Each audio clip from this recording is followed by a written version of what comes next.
Hi friends, ఎలా ఉన్నారు?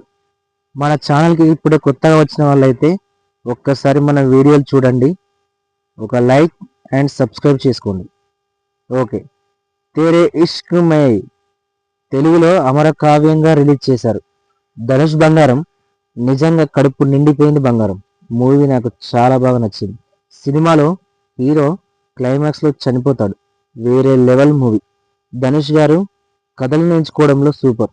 ఈ మధ్య బాలీవుడ్ సినిమాలు ఎందుకో నచ్చట్లేదు, కానీ ఈ మూవీ చాలా బాగుంది. కథ ఏంటంటే, ఒక మిడిల్ క్లాస్ కుర్రాడు కాలేజీలో చదువుతూ ఉంటాడు. తనకు అనుకోకుండా హీరోయిన్ పరిచయం అవుతుంది. వాళ్ళిద్దరి మధ్య లవ్ స్టోరీ కొత్తగా అనిపించింది. హీరో క్యారెక్టర్ బాగా కోపిష్టి. అలాంటోడు ప్రేమలో పడ్డ తర్వాత చాలా నార్మల్ అయిపోతాడు. హీరోయిన్తో ఎవరిని చూసినా అస్సలు ఓర్వలేకపోతాడు. పెట్రోల్ పోసి చంపేస్తా అని బెదిరిస్తాడు. అలాంటోడికి హీరోయిన్ తన ఇంటికి వచ్చి మా నాన్నతో మాట్లాడు అంటుంది. తను వెళ్ళి మాట్లాడుతుంటే హీరోయిన్ తండ్రి, నేను ఐఏఎస్ జాయింట్ సెక్రటరీ, నా క్రింద 300 మంది ప్రభుత్వ ఉద్యోగులు పనిచేస్తారు. అలాంటిది నీకు నా బిడ్డను ఎలా ఇమ్మంటావు అని అంటాడు.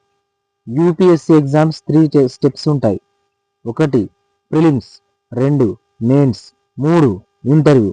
ఇందులో కేవలం ప్రిలిమ్స్ పాస్ అయ్యి కనబడు అంటాడు. అప్పుడు తను ఏం ఆలోచించకుండా పాస్ అయ్యి వచ్చి కనబడతా అని వెళ్ళిపోతాడు. మళ్ళీ 3 సంవత్సరాల తర్వాత వచ్చి కనబడతాడు. కానీ అప్పటికే హీరోయిన్కి వేరే వాడిని చూసి పెళ్లి చేస్తాడు. తర్వాత ఏం జరిగింది అనేది తెరపైనే చూడాలి. ధనుష్, కృతి సేనన్, ప్రకాష్ రాజ్ గారి యాక్టింగ్ వేరే లెవెల్. ప్రకాష్ రాజ్ గారి యాక్టింగ్ సూపర్. తన కొడుకును వదిలేయమని ప్రాధేయపడుతూ అందరి పని వాళ్ళ కాళ్ళు మొక్కుతాడు. అది సినిమాకి వేరే లెవెల్. ఆ తర్వాత ప్రకాష్ రాజ్ గారు కూడా చనిపోతారు. చాలా బాధ అనిపిస్తుంది. ఆనందన్ రాయ్ గారు మూవీని బాగా రాసుకున్నారు. స్క్రీన్ ప్లే కూడా అదిరిపోయింది. ఏఆర్ రెహమాన్ గారి మ్యూజిక్ చాలా బాగుంది. పాటలు చాలా బాగున్నాయి.